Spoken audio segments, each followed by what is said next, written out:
இப்பொழுதும் நாம history of Israel, Israel தேசத்தினுடைய வரலாறு பக்கங்களை நேராக நம்ம வேகமாய் கடந்து போகலாம். கடந்த வாரம் நம்ம பார்த்தோம் ஒரு முக்கியமான ஒரு செய்தி, உலகையே உலுக்கி போட்ட ஒரு செய்தி, அதிர்ச்சிக்குள்ளாக்குன செய்தி அப்படின்னு நம்ம சொல்லலாம்.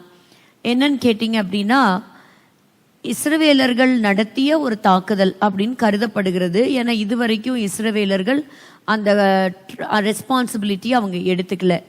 அதாவது கடந்த வாரம் செவ்வாய்க்கிழமை செப்டம்பர் 17ஆம் தேதி பல இடங்கள் லெபனான் தேசத்துல ஒரே சமயத்துல தீவிரவாதிகள் வைத்திருந்த இந்த பேஜஸ் எல்லாமே வெடிச்சு செதறியதை நம்ம பார்த்தோம். அதனால ஏராளமான பேர் காயமுற்றாங்க அப்படிங்கிறதையும் பார்த்தோம். இந்த ஒரு வாரத்துக்குள்ள தீவிரமான சில இன்வெஸ்டிகேஷன்ஸை நடத்தி இருக்கிறாங்க. ஸோ இது எப்படி நடந்தது, இது யார் நடத்தினது, என்னதான் ஆச்சு அப்படிங்கிறத கிட்டத்தட்ட 32 பேர் மரித்து போயிருக்கிறாங்க, 3250 பேர் காயமுற்று இருக்கிறாங்க. இதுல மெயினா இவங்கெல்லாம் யாருன்னு கேட்டீங்கன்னா ஹெஸ்புல்லா அப்படின்னு சொல்லக்கூடிய தீவிரவாத இயக்கத்தை சேர்ந்தவர்கள். எப்படி இந்த அளவுக்கு துல்லியமா ஒரு தாக்குதல் நடத்தினாங்க அப்படிங்கிறத பார்க்கும் பொழுது 17ஆம் தேதி நம்ம எல்லாருக்குமே தெரியும் இந்த பேஜர் அட்டாக் நடந்தது. அதை தொடர்ச்சியா 18ஆம் தேதி பார்த்தீங்கன்னா எல்லா இடங்கள்லையும் இந்த வாக்கி டாக்கி, அந்த 2-வே கம்யூனிகேஷன், அந்த டிவைஸும் சேர்ந்து வெடிச்சிருக்கிறத பார்த்தோம். பல இடங்கள்ல பல தாக்குதல், நினைச்சே பார்க்க முடியாத அளவுக்கு ஒரு தாக்குதல். அந்த நாடே ஒரு பீதியிலையும் ஒரு பயத்திலையும் இருக்கிறத நம்ம பார்க்குறோம். செய்திகள் வாயிலா நம்ம செய்திகளை நம்ம அறிஞ்சிக்க முடியுது. சரி, இந்த ஒரு குட்டி கதையை பார்க்கலாம், என்னதான் நடந்துச்சு அப்படின்னு பார்க்கும்பொழுது போன வாரமே நம்ம பார்த்தோம், கோல்ட் அப்பல்லோ அப்படின்னு சொல்லக்கூடிய ஒரு நிறுவனம் தான் இந்த பேஜர்களை தயாரிச்சிருக்கிறாங்க. அவங்க கிட்ட இருந்து தான் இதை விற்பனை ஆயிருக்கு அப்படிங்கிறத கண்டுபிடிச்ச சிலர் நேராகவே அங்க போய் அதை விசாரணை நடத்தி இருக்கிறாங்க. ஸோ அந்த டிவைஸ் என்ன டிவைஸ் அப்படின்னா AR-924 மாடல். அது ஒரு சின்ன ஒரு காம்பேக்டான ஒரு டிவைஸ். ஒரு குறும் செய்தியை அனுப்புகிறதுக்கும் ஒரு தகவல் அனுப்புகிறதுக்கு, அதாவது ஹெஸ்புல்லாவுடைய தலைவர் அவருக்கு கீழே இயங்கக்கூடிய அந்த மிலிட்டன்ட் குரூப்புக்கு அனுப்புறதுக்கான ஒரு சின்ன டிவைஸ் தான் இந்த டிவைஸ். அது ஒரு வாட்டர் ப்ரூஃப் டிவைஸ். அதை மட்டும் இல்லாமல் அதற்குள்ளே இருந்த பேட்டரி வந்து ஒரு ரீசார்ஜ் பண்ணக்கூடிய ஒரு லித்தியம் பேட்டரி. இதில் ஒரு ஆச்சரியம் என்னன்னா, பல மாதங்களுக்கு முன்பாகவே இதை வாங்கியிருக்கிறாங்க. ஆனால் மாத கணக்காக இந்த பேஜர் தான் அவங்க கையில் இருக்கக்கூடிய ஒரு பாம், ஒரு வெடிகுண்டுங்கிறதே அவங்க தெரியாமல் இருந்திருக்கிறாங்கன்னா அது ரொம்ப ஆச்சரியம் இல்லை? ஏன்னா இதுவரைக்கும் யாருமே இந்த அளவுக்கு சிந்தித்து செயல்படலை அப்படிங்கிறது சொல்றாங்க. பெல்லிங்கேட் அப்படின்னு சொல்லக்கூடிய ஒரு இன்டெலிஜென்ட் குரூப் அதுதான் கண்டுபிடிச்சது இந்த பேஜஸ் எல்லாமே கோல்டு அப்பல்லோல இருந்து வந்தது அப்படிங்கிறது. ஆனா அங்க போய் விசாரிக்கும் போதுதான் அவங்க தெரிஞ்சது, நாங்க ஒரு சின்ன கம்பெனி, ஆனா யூரோப்ல இருக்கக்கூடிய ஹங்கரி அப்படின்னு சொல்லக்கூடிய நிறுவனத்துக்கு நாங்க லைசன்ஸ் கொடுத்துருக்கிறோம் எங்களுடைய பிராண்டை அவங்க யூஸ் பண்ணிக்கிறதுக்கு. அதனால கிட்டத்தட்ட நாங்க 3 வருஷமா என்ன செய்யறோம், ஒன்னு சேர்ந்து சில வியாபாரங்கள்ல நாங்க பங்கேற்றுக்கிறோம் அப்படின்னு சொன்னாங்க. ஸோ இந்த ப்ராடக்டை பொறுத்த வரைக்கும் இதை டிசைன் பண்றதோ இல்லை இதை தயாரிக்கிறதோ அந்த BAC நிறுவனம் தான் செய்து, எங்களுக்கும் அதுக்கும் டோட்டலாகவே சம்பந்தம் இல்லை அப்படின்ட்டாங்க. அப்படி சொன்ன உடனே அந்த கண்ட்ரியில் இருக்கக்கூடிய தைவானுடைய எக்கானமி அஃபேர்ஸ் மினிஸ்ட்ரியிலேருந்து ஒரு ஆய்வு செய்து அந்த ஆய்வை அறிவிப்பு வெளியிட்டிருக்கிறாங்க.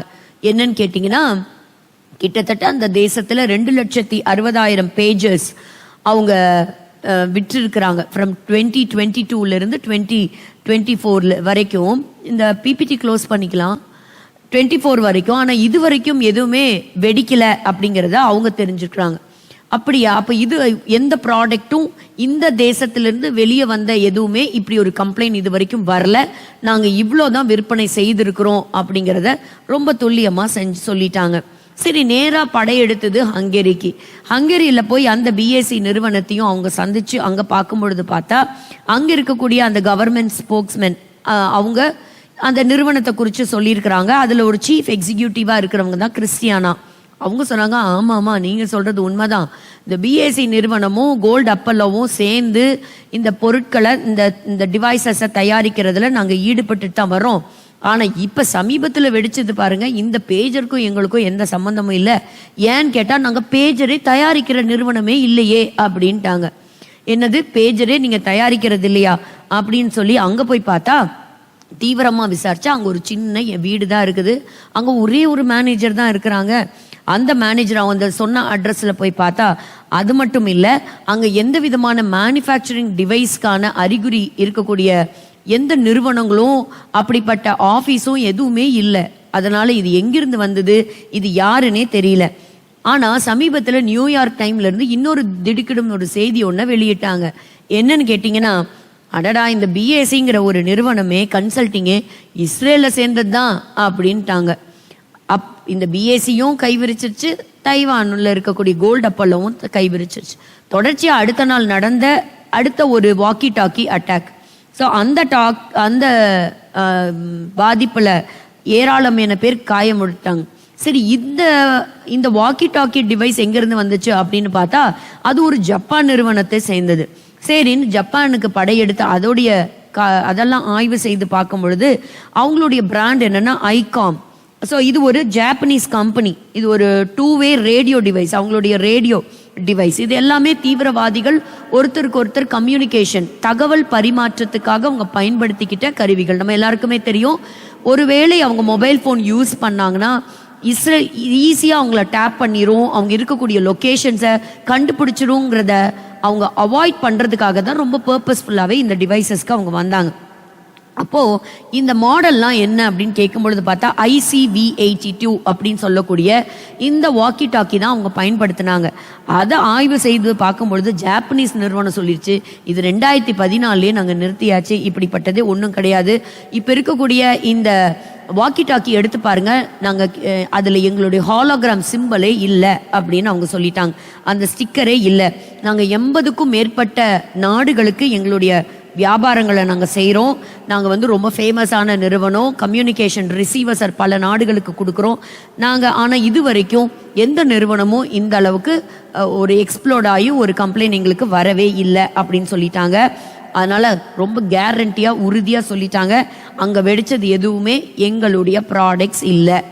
ஸோ இது எங்கே தயாரிக்கப்பட்டது, எந்த இடத்துல அங்கே எடுத்தாங்க, எப்படி இந்த இவ்வளோ ஒரு வெடிமருந்து அதுக்குள்ளே வைத்தாங்க அப்படிங்கிறது ரொம்பவே ஆச்சரியமாக இருக்குது இல்லையா? 26லேருந்து 58 மில்லியன் அந்த வெடிமருந்தை இத்தனை நாள் அவங்களாம் சுமந்துருக்குறாங்க அப்படிங்கிறது. ஆனால் இது ஒரு பெரிய தாக்கலை கொண்டு வந்திருக்கு, அது மட்டுமல்ல பயத்தை கொண்டு வந்திருக்குது. ஸோ இந்த பயத்தில் என்னெல்லாம் நடந்துச்சு அப்படிங்கிறத பாருங்கள். அதான் ஒரு அழகான ஒரு ரட்சிக்கப்பட்ட யூதன் எழுதுறாரு, if the Bible is false we shall disappear. அதாவது இந்த பைபிள் பொய் அப்படின்னு சொன்னால் நாங்கள் இருக்க மாட்டோம், நாங்கள் என்ன ஆயிடுவோம், அழிஞ்சு போயிடுவோம். But if the Bible is true we shall survive and prevail. இந்த வேத வசனங்கள் உண்மை என்று சொன்னால் நாங்கள் இதை தாண்டி நாங்கள் என்ன செய்வோம், நாங்கள் ஜீவிப்போம், நாங்கள் ஜெயிப்போம் அப்படிங்கிறதையும் சொல்லியிருக்கிறாங்க. பழைய காலத்தில் உள்ள மக்கள் எல்லாம் திரும்பி பாருங்க, ஏன்ஷியன்ட் சிவிலைசேஷன்ஸ், ஏன்ஷியன்ட் கிங்டம்ஸ், அதாவது எகிப்தியர்களாக இருக்கட்டும், பெலிஸ்தியர்கள், அசீரியர்கள், பாபிலோனியர்கள், பெர்ஷியர்கள், ரோமானியர்கள், இப்படி பலர்களை, கிரேக்கர்கள், இப்படி பலரை பாருங்க. அதுக்கு பின்னாடி இந்த பிப்ளிக்கல் டைமுக்கு அப்புறம் அந்த ஆட்டோமன் எம்பையராக இருக்கட்டும், குருசேடர்ஸ், இந்த ஹிட்லருடைய நாசிஸ், இப்படி நீங்கள் எதை வேணா எடுத்து பாருங்க, இவங்க எல்லாருமே காலாகாலங்களாக இஸ்ரவேலர்களை அழிக்கணும் ரொம்பவே துடித்த ஜனங்கள் தான். ஆனால் அது எல்லாத்தையும் தாக்கு பிடிச்சு வந்திருக்கிறாங்க இந்த யூதர்கள்.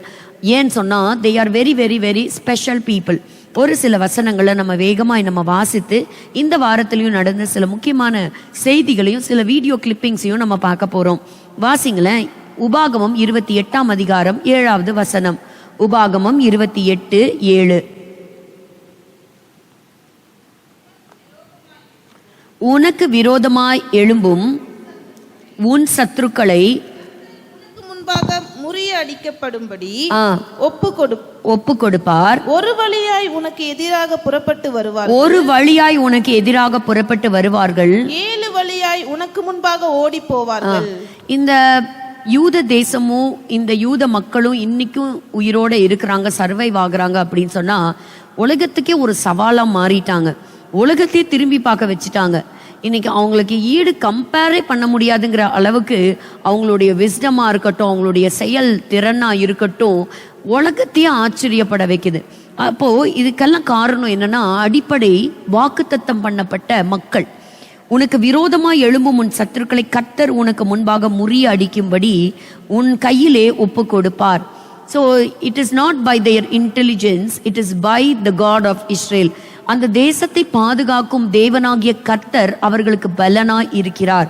ஸோ ஒரு வழியாய் வருகிறவர்கள் 7 வழியாய் ஓடி போவார்கள் என்பது அவங்க பெற்றுக்கொண்ட வாக்கு தத்தம். 20ஆம் அதிகாரம் 4வது வசனம் வாசிக்கலாம். உபாகமம். உங்களுக்காக உங்கள் சத்துருக்களோட யுத்தம் பண்ணவும் உங்களை ரட்சிக்கவும் உங்களோட கூட போகிறவர் உங்கள் தேவனாகிய கர்த்தர் என்று சொல்ல வேண்டும்.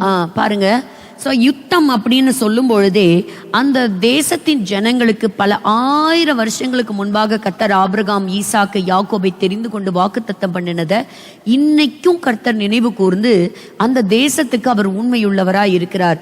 ஆனா அந்த தேசம் அவரை அறிய தவறினது உண்மைதான். மேசியாவை அவர்கள் தவற விட்டு விட்டார்கள்.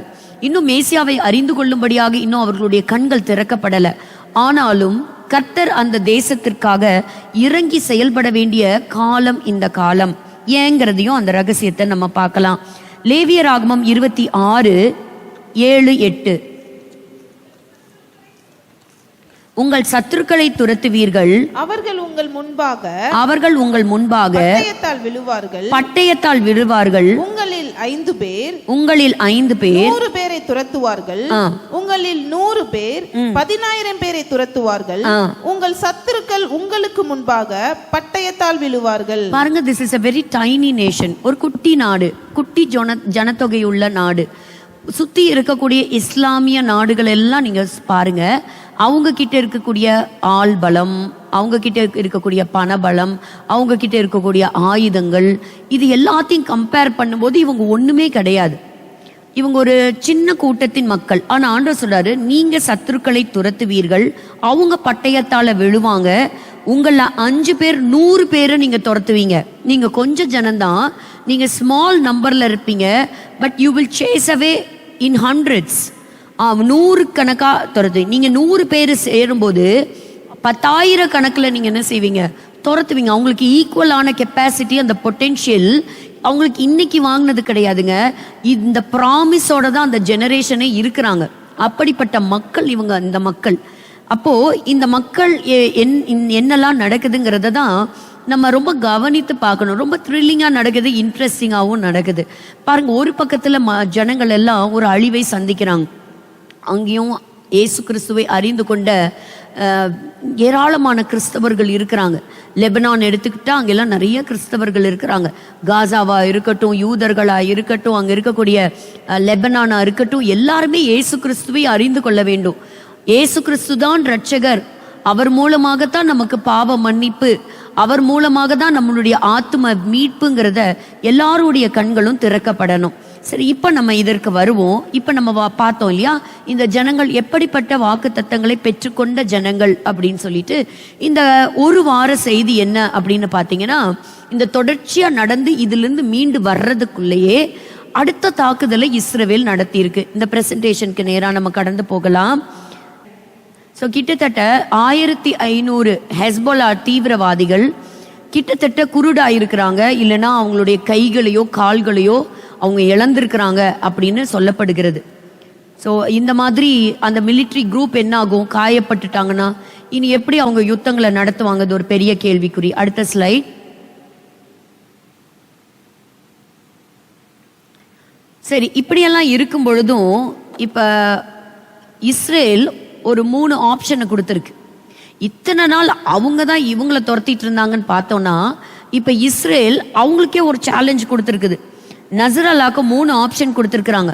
பழைய ரெசல்யூஷன், யுனைடெட் நேஷன்ஸ் உடைய ரெசல்யூஷன் 1701 படி அவங்க சரண்டர் ஆகணும். அந்த லிட்டானி அப்படிங்கிற அந்த ரிவர் அது வரைக்கும் அவங்களுடைய ரிட்ரீட் இருக்கு. ஸோ அவங்களுடைய ஒப்பந்தம் இருக்கு. அந்த ஒப்பந்தத்தின்படி அவங்க அந்த சதன் லெபனானை காலி பண்ணி அவங்க போகணும். அந்த எல்லைகளுக்குள்ள அவங்க வரக்கூடாது. அவங்க நார்தன் இஸ்ரேல தாக்குதல் நடத்தவே கூடாது. இது அவங்களுடைய ஒப்பந்தம். அதை மீறி தான் அவங்க செயல்படுறாங்க. ஸோ அதை அக்ரி பண்ணி அந்த ரெசல்யூஷன்ஸ் ஏற்கனவே அவங்களுடைய ஒப்பந்தத்தின்படி அந்த இடத்தை விட்டு ஹெஸ்போலாவை சேர்ந்த அந்த தீவிரவாத இயக்கம் வெளியேறணும். அப்படி இல்லைன்னா நாங்கள் இப்படி தொடர்ந்து சண்டை போட்டுக்கிட்டே தான் இருப்போம் அப்படின்னு சொன்னால் நாங்கள் தொடர்ந்து பதில் தாக்குதல் கொடுத்துக்கிட்டே இருப்போம். நீங்களும் ஒரு மீனிங்லெஸ்ஸாக நீங்கள் தாக்குதல் நடத்திட்டே தான் இருக்கணும். இல்லையா, 3வது ஒரு ஃபுல் ஃப்ளெஜ்டு வார், இது ஓப்பன் வார் அப்படின்னு டிக்ளேர் பண்ணிட்டு தரைவழி தாக்குதல், கடல் வழி தாக்குதல், வான்வழி தாக்குதல் அட் அ டைம்ல நடத்த போறதுக்கும் இந்த இஸ்ரேல் தயாராக இருக்குது. நம்ம பொறுத்திருந்து தான் பார்க்கணும் என்ன நடக்கும் அப்படிங்கிறது.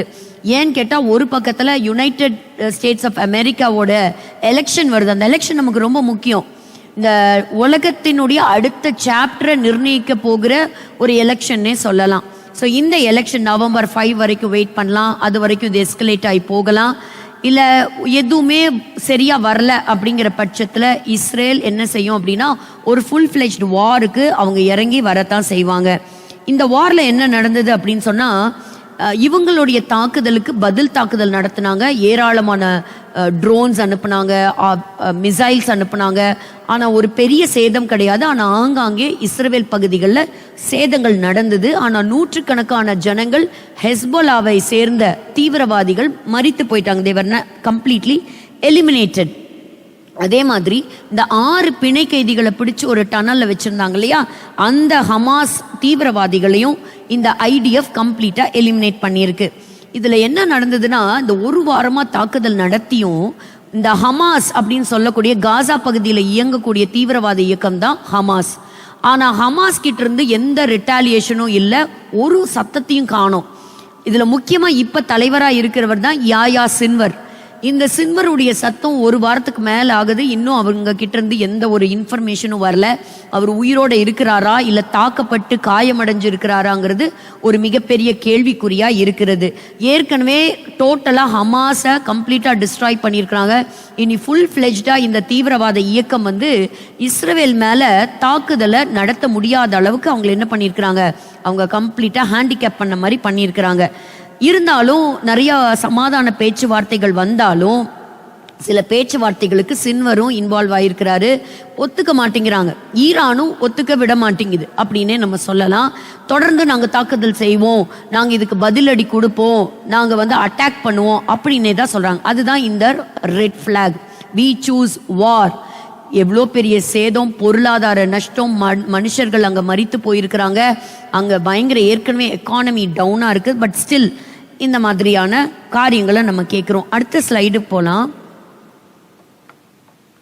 So war is immanent. இப்போ இந்த சமயத்தில் பார்த்தீங்கன்னா இஸ்ரேலும் என்ன பண்ணியிருக்குன்னா அவங்களோட நாட்டில் ஒரு பாதுகாப்பு ஹோம் ஃப்ரண்ட் அனௌன்ஸ் பண்ணியிருக்கிறாங்க. ஒரு ஸ்பெஷல் சிச்சுவேஷன். இப்போது 30 பேர்த்துக்கு மேலே எங்கேயும் ஒரு கேதரிங் வரக்கூடாது, ஒரு சில லிமிட்டேஷன்ஸ்க்கு மேலே வரக்கூடாது. ஏன்னா அந்த அப்பர் கேலிலி எல்லாம் அங்கே அது ஒரு வார் யுத்தம் நடக்கக்கூடிய ஒரு இடமா இருக்குது.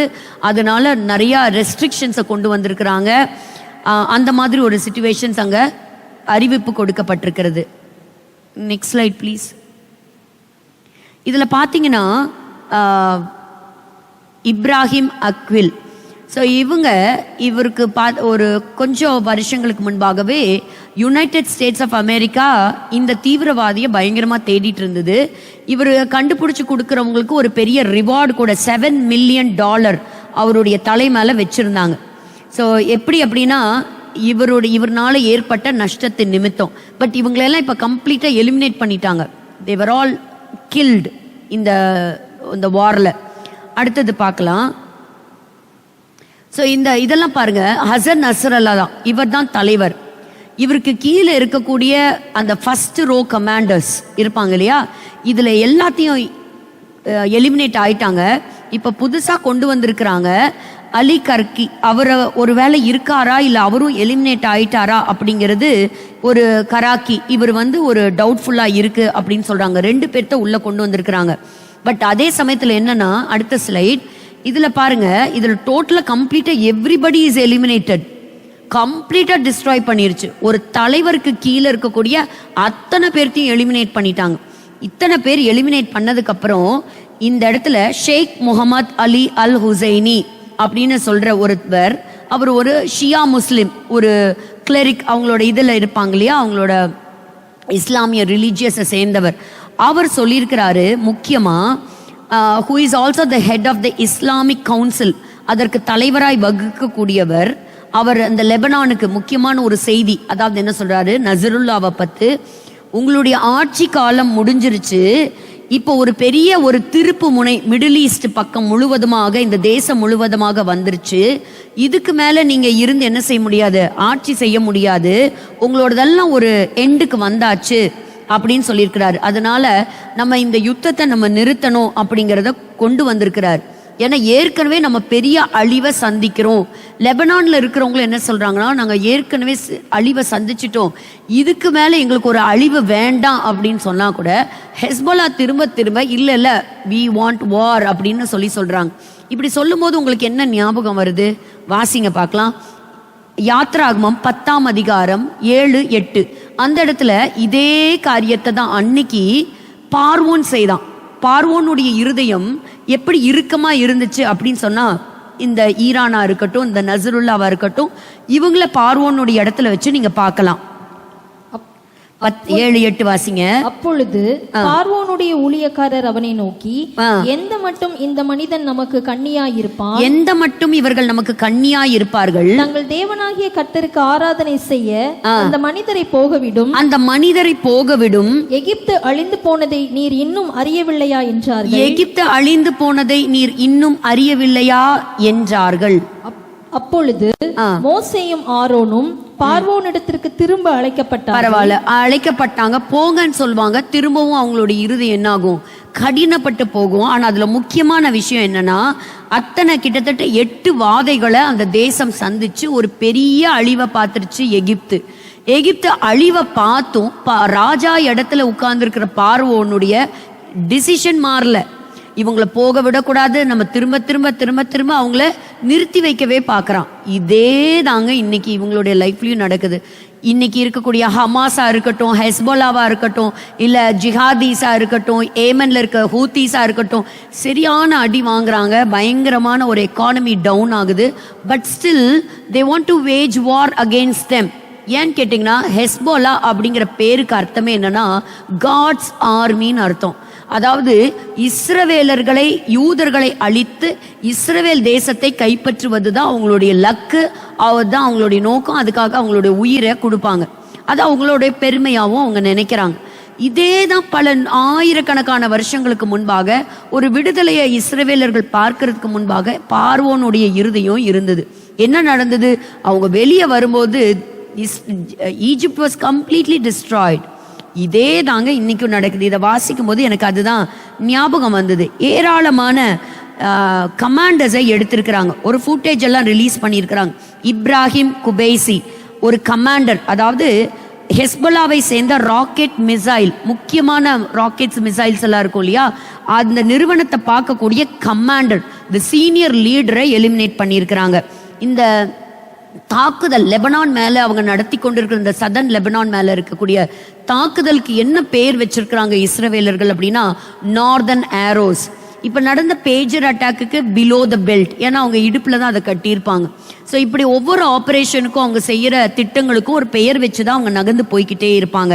ஸோ இப்போ எதை குறி வைக்கிறாங்க அப்படின்னா, இவங்களுடைய ராக்கெட்டாக இருக்கட்டும், இவங்களுடைய மிசைல்ஸாக இருக்கட்டும், க்ரூஸ் மிசைல்ஸ், ட்ரோன்ஸ், இவங்க வைத்திருக்கிற ஆயுதங்கள் எல்லாம் எங்கே இருக்குன்னா, மக்கள் குடியிருக்கக்கூடிய சிவிலைசேஷன்ஸ் குடியிருக்கக்கூடிய டென்ஸ்லி பாப்புலேட்டடான அந்த பகுதிகளில் தான் ஒளிச்சு வச்சிருக்கிறாங்க. அப்போ இது எப்படி தாக்குதல் நடத்துறது, ரொம்ப கஷ்டம் இல்லையா? பொதுமக்கள் குடியிருக்கக்கூடிய இடங்கள்ல அவங்களும் இருக்கிறாங்க. அந்த இடத்துல இவ்வளோ பயங்கரமான ஆயுதங்களையும் உள்ள வீட்டுக்குள்ள வச்சிருக்கிறாங்க. இப்போ ஒரு சில வீடியோஸை நம்ம பார்க்க போறோம், எப்படி தாக்குதல் குறி வச்சு தாக்குதலை நடத்துறாங்க அப்படிங்கிறத பாருங்க. இப்ப போன வாரம் இதை பாருங்களேன், இது ரொம்ப பியூட்டிஃபுல்லான பிக்சரைசேஷன். ராக்கெட்ஸ், லான்ச்சஸ், யூஏவிஸ், இப்படி பயங்கரமான ஆயுதங்கள். இந்த ஆடியோ வராதா? ஸோ குடியிருக்கக்கூடிய இந்த பகுதிகளில் தான் என்ன செஞ்சிருக்கிறாங்கன்னா இதை வைத்திருக்கிறாங்க. ஸோ இவங்க கிட்ட இருக்கக்கூடிய இன்டெலிஜென்ட் ஏஜென்ட் இன்ஃபர்மேஷன் வழியா எங்கெங்கெல்லாம் அவங்க குடியிருக்கிறாங்கிறத டேப் பண்ணி, அங்கே பாருங்க என்ன அழகா பார்க்குறாங்கன்னு. ஒரு வீட்டுக்குள்ள அவங்க வச்சிருக்கக்கூடிய ஒரு எக்ஸ்ப்ளோசிவ், ஒரு க்ரூஸ் மிசைல் எப்படி டேப் பண்றாங்க பாருங்க. ஸோ அந்த வீடை குறி வைத்து அந்த க்ரூஸ் மிசைல்ஸ், அந்த டோர் ஓப்பன் ஆகுது. அந்த சைடுல அந்த தீவிரவாதி வரதை நீங்க பார்க்கலாம். Eliminated the terrorist and this missile launching infrastructure shortly before the launch. இவங்க மேல தாக்குதல் நடத்துறதுக்காக வச்சதை கரெக்டா டேப் பண்ணி என்ன செய்றாங்க? This is a village in southern Lebanon.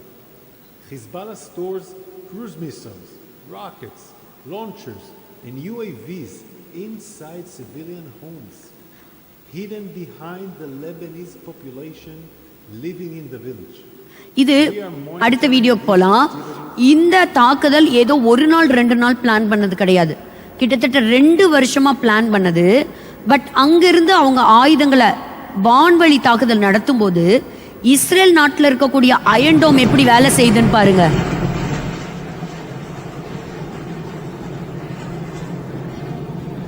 ரொம்ப பயங்கரமா இருக்குல்ல. இதெல்லாம் நூற்றுக்கணக்கான மிசைல்ஸ், ட்ரோன்ஸ் அனுப்பியிருக்கிறாங்க கடந்த வாரங்கள்ல. ஒரு சின்ன சின்ன அங்கங்க ஒரே ஒருவர் காயப்பட்டிருக்கிறாரு, அவ்வளவுதான். சில வீடுகளுக்குள்ள போயிருக்கு. பட் லக்கிலி என்னன்னா அங்க யாருமே இல்லை. It was all God's grace தான், ஆண்டவருடைய கிருபை, ஆண்டவரோட ப்ரொடெக்ஷன் தான். இதுவே இவங்க திருப்பி அடிச்சாங்க, பல இடங்கள்ல இருக்கக்கூடிய கமாண்டர்ஸ் எலிமினேட் ஆயிட்டாங்க. See how the iron dome is working.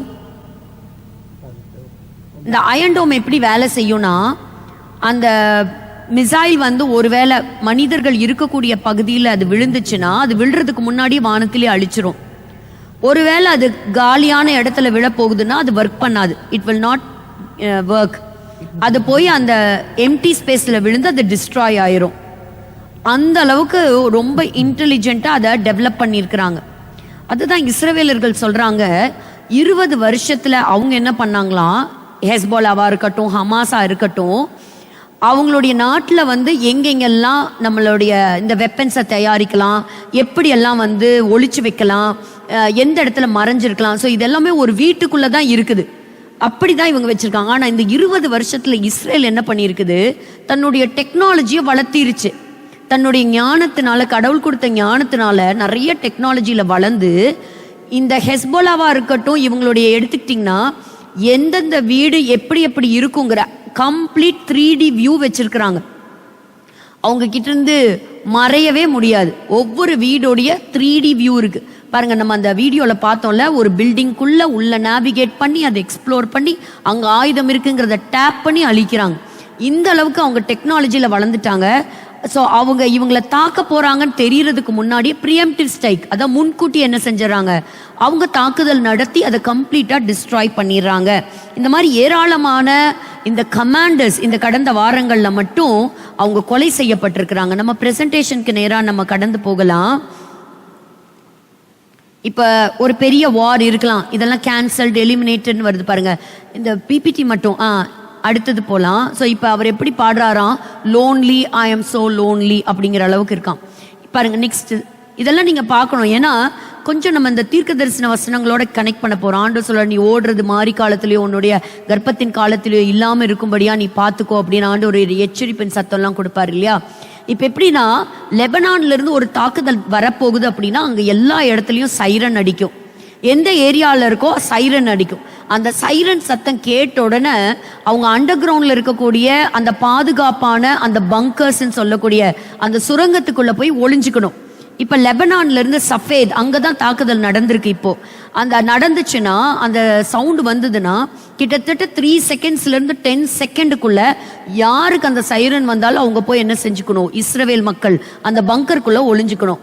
அதை தாண்டி அடுத்த எல்லை ஹைஃபா, இந்த 2 இடத்துல தாங்க பயங்கரமான தாக்குதல் கடந்த வாரங்களில் நடந்தது. உங்களுக்கு சைரன் சத்தம் கேட்ட அடுத்த 25 செகண்ட்ஸ்குள்ள நீங்க எங்க இருக்கணும், பங்கர்ஸ்குள்ள இருக்கணும். இல்ல ஸ்லைடு மட்டும் காமிங்களேன் ப்ளீஸ். அடுத்தது பார்த்தீங்கன்னா 35 செகண்ட்ஸ். ஒரு லாங் ரேஞ்ச் மிசைல் வரும்போது you have 120 seconds to hide yourself. உங்களை நீங்களே பாதுகாக்கிறதுக்கு உங்களுக்கு 120 நொடிகள் உண்டு. அதுக்குள்ள என்ன செய்யணும், நீங்க போய் உங்களை ஒழிச்சுக்கணும். இப்படி தான் அந்த கண்ட்ரியே ட்ரெயின் ஆயிருக்கு.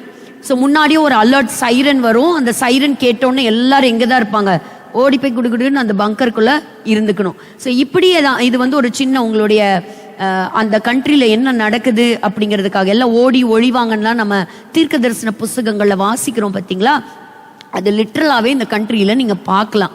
சரி, அடுத்தது இப்போ ராக்கெட்ஸ் வருது அப்படின்னா அவங்க போய் தங்களை ஒழிச்சுக்குவாங்க.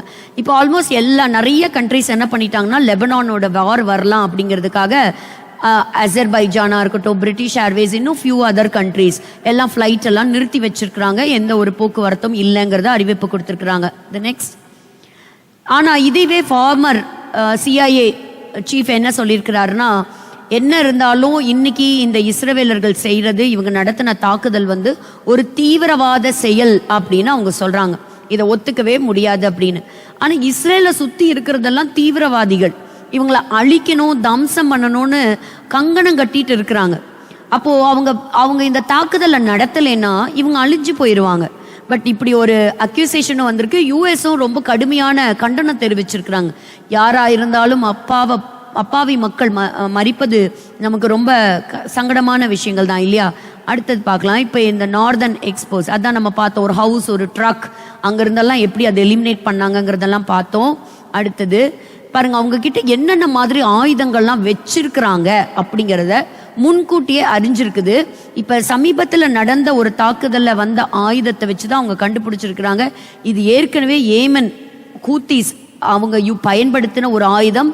இதை இப்ப ஹெஸ்போலா யூஸ் பண்ணியிருக்கிறாங்க. இதை இவங்களுக்கு கொடுத்தது எது அப்படின்னு கேட்டீங்கன்னா ஈரான் தான்.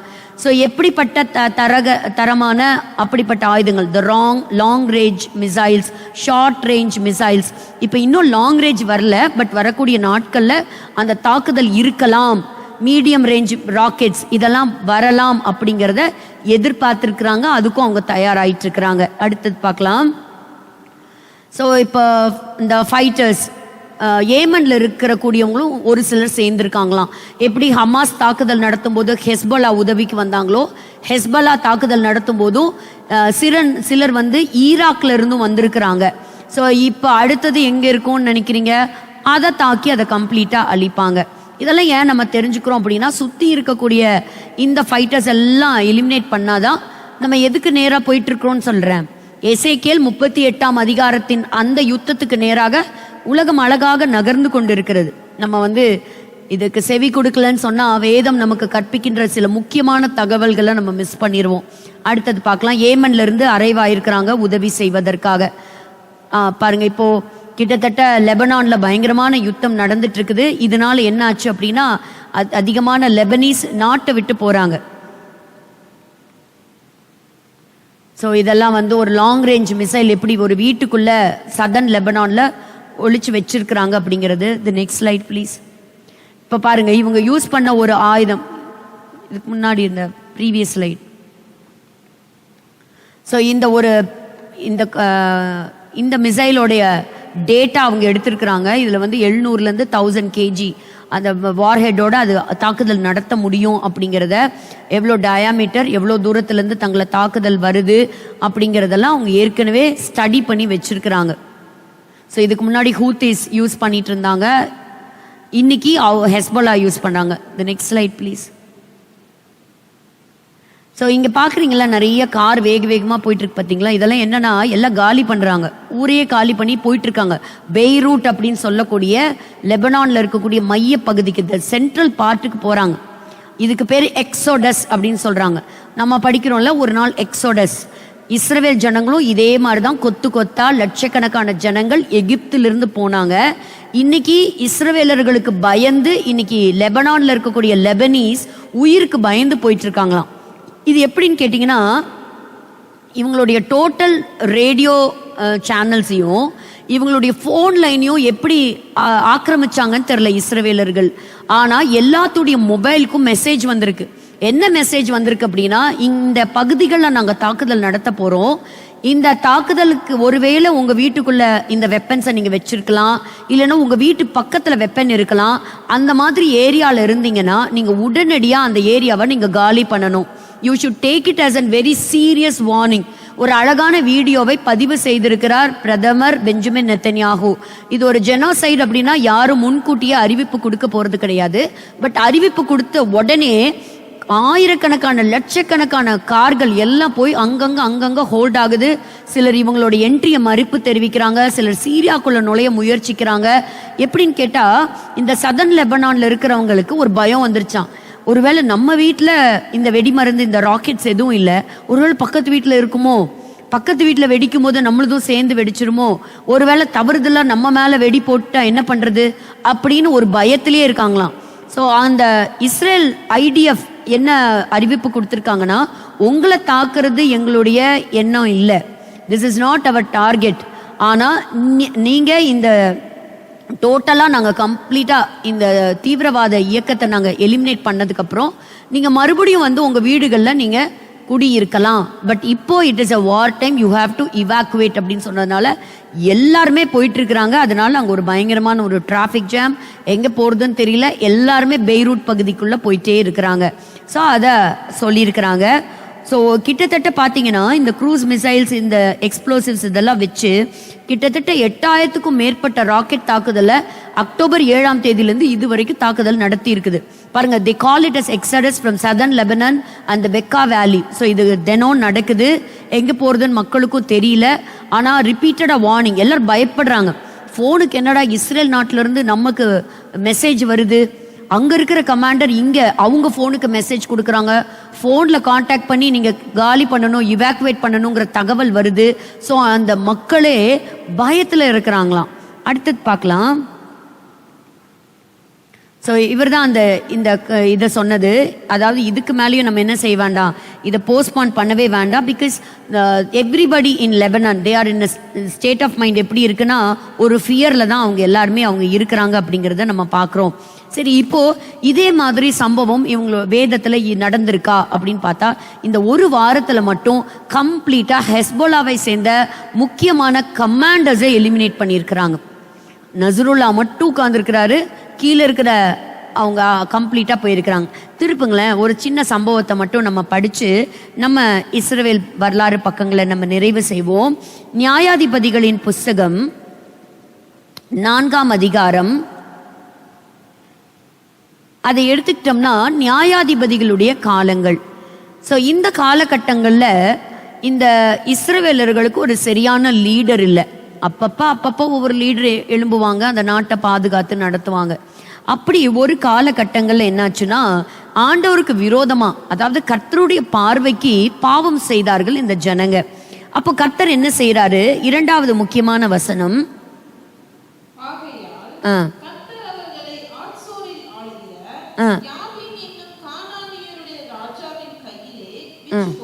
விற்று போட்டார். So we are studying about a commander. இதை இங்கிலீஷில் முடிஞ்சால் இதில் ஒரு டிஸ்பிளே கொடுங்க. இங்கிலீஷில் NIV வெர்ஷனில் இந்த 2வது வசனத்தில் செகண்ட் பாருங்க. இதில் Sisera the commander of his army. Jabin யாரு? ராஜா. ஆனால் அவளுக்கு கீழே ஒரு கமாண்டர் இருக்கிறான். அந்த கமாண்டர் பேர் என்ன? சிசேரா. இப்போ இந்த சிசேராவுக்கு என்ன நடக்குதுன்னு பார்க்கலாம். 3வது வசனம், he had 900 iron chariots.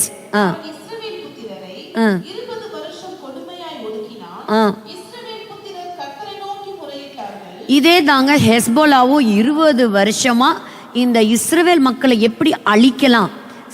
பிசாசானவன் இந்த கடைசி நாட்கள்ல சாத்தான் அந்த தேசத்துக்கு கர்த்தர் கொடுத்த அந்த வாக்குத்தத்துக்கு விரோதமாய், தேவனுடைய திட்டத்திற்கு விரோதமாக எழும்பி செயல்படுறத நம்ம பார்க்க முடியுது. எப்படி நடத்தினானா இந்த சிசேரா? கொடுமையாய் ஒடுக்கினான். இஸ்ரவேல் புத்திரர் கர்த்தரை நோக்கி முறையிட்டார்கள். அப்போ இந்த இடத்துல ஒரு கமாண்டர் ஆஃப் ஆர்மி, அப்போ கானானியர்களுக்கு படைய சேர்ந்த ஒரு கமாண்டர். இந்த கமாண்டரை எப்படி எலிமினேட் பண்றாங்க அப்படிங்கிறது தான் ஒரு முக்கியமான ஒரு விஷயம். அந்த நாட்கள்ல நியாயாதிபதியா இருந்தது தெபோராள் இடத்துல தான் நியாயம் விசாரிக்கிறதுக்காக இஸ்ரவேல் ஜனங்கள் போவாங்க. ஸோ இவங்களுக்கு ஒரு பயங்கரமான த்ரெட்டு. அப்போ யார் இந்த த்ரெட் அப்படின்னு கேட்டிங்கன்னா, இந்த சிசேரா தான். ஏன்னா இந்த சிசேராவை பற்றி பார்க்கும் பொழுது, அவன் பட்டணத்தில் குடியிருந்தான், அவன் இஸ்ரவேலர்களை கொடுமையாய் நடத்தினான், ஒடுக்கினானான்.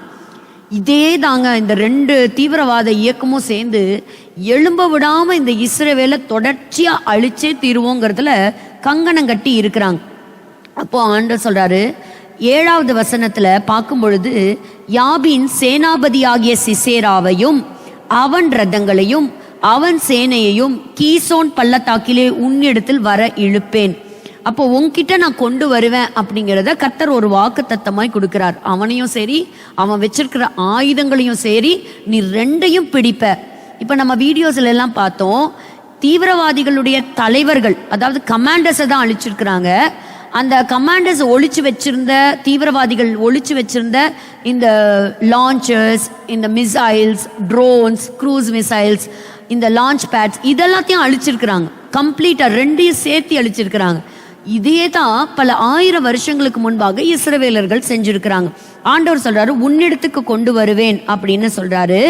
அடுத்தது, கர்த்தர் உன் கையிலே ஒப்பு கொடுப்பார் அப்படிங்கிறத தெபோராள் பாராக்குக்கு அறிவிக்கிறாங்க. அந்த சமயத்துல யுத்தம் நடக்குது. அந்த யுத்தத்துல என்ன நடக்குதுன்னு பார்க்கலாம். 13வது வசனம் வாசிங்களேன். சிசேரா 900 இருப்பு ரதங்களாகிய தன்னுடைய எல்லா ரதங்களையும் தன்னோடு இருக்கும் எல்லா ஜனங்களையும் புறஜாதிகளின் பட்டணமாகிய அரோ தேசத்திலிருந்து கீசோன் பள்ளத்தாக்கிலே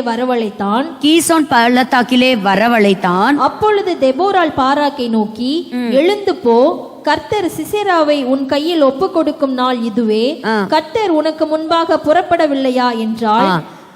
போதும். அப்போ இந்த இடத்துல என்ன செஞ்சாங்கன்னா, இஸ்ரவேல் ஜனங்க அந்த முழு பெட்டாலியனையும் அத்தனை பேர்த்தையும் என்ன செஞ்சாங்கன்னா அழிச்சாங்க. அப்போ எல்லாத்தையும் கலங்கடித்தாங்களாம். அவங்களுக்கு முன்பாக அவங்க எல்லாம் விழுந்து போனாங்களாம். பாருங்க, 20 வருஷமாய் கொடுமையாய் ஒடுக்கின அந்த ஜனங்களுக்கு முன்பாக இப்போ கர்த்தர் முன்பாக கடந்து போகிறார். கர்த்தர் ஒரு யுத்தத்துல ஜெயத்தை கொடுக்கிறார். அப்ப என்ன நடந்ததுன்னா, 15வது வசனத்தின் கடைசி பகுதி, சிசேரா ரதத்தை விட்டு இறங்கி கால்நடையாய் ஓடி போனான். அப்போ ஓடி எங்க போனான் அப்படின்னு சொன்னா, கேனானியனான ஏபேரின் வீடு, ஒரு வீட்டுக்குள்ள போய் ஒளிஞ்சுக்கிட்டான். இன்னைக்கு இந்த தீவிரவாதிகள் எங்க ஒளிஞ்சிருக்கிறாங்க? இந்த கமாண்டர்ஸ் எல்லாம் பங்கர்ஸ்குள்ளதான் இருக்கிறாங்க. வீடுகளுக்குள்ள ஒளிஞ்சிருந்தாங்கிறத பாக்குறோம். இதே மாதிரிதான் ஒரு வீட்டுக்குள்ள கானான் ராணுவத்தை சேர்ந்த கமாண்டர் ஒளிஞ்சிருக்கிறான். அப்படி இருக்கும் பொழுது கர்த்தர் ஒரு ஸ்திரீயினுடைய கைகள்ல, அதாவது யாகேல் அப்படின்னு சொல்லக்கூடிய ஒரு ஸ்திரீயினுடைய கைகள்ல கர்த்தர் ஒப்பு கொடுத்தார். அப்ப அந்த வீட்டுக்குள்ள போறான். ஏற்கனவே நம்ம பழைய ஹிஸ்டரி பார்க்கும்போது ஒரு நம்பத்தக்கமான ஒரு சிச்சுவேஷன் அங்க இருக்குது. அந்த ஸ்திரீயை நம்பி அந்த வீட்டுக்குள்ள பிரவேசிச்சு ஒளிஞ்சுக்கிறான். ஒரு பிளாங்கெட் எடுத்து அவ மூடிக்கிறான். இங்கே ஒளிஞ்சுக்கோ அப்படின்னு. யாராவது என்னை தேடி வந்தா நான் இங்க இல்ல அப்படின்னு நீ சொல்லிடு அப்படின்னு சொல்றாங்க. அப்ப நீ இங்கே ஒளிஞ்சுக்கோ அப்படின்னு சொல்லி நல்லா பாலை ஆத்தி நல்லா சூடா கொடுத்து தூங்கவும் வச்சு திரும்பவும் பிளாங்கெட் போட்டுடுறா. ஆனா அதற்கப்புறம் என்ன ஆச்சு அப்படின்னு சொன்னா, 21வது வசனம், ஒரு கூடார ஆணியை எடுத்து சுத்தியை பிடித்து கொண்டு வந்து அடித்து போட்டால்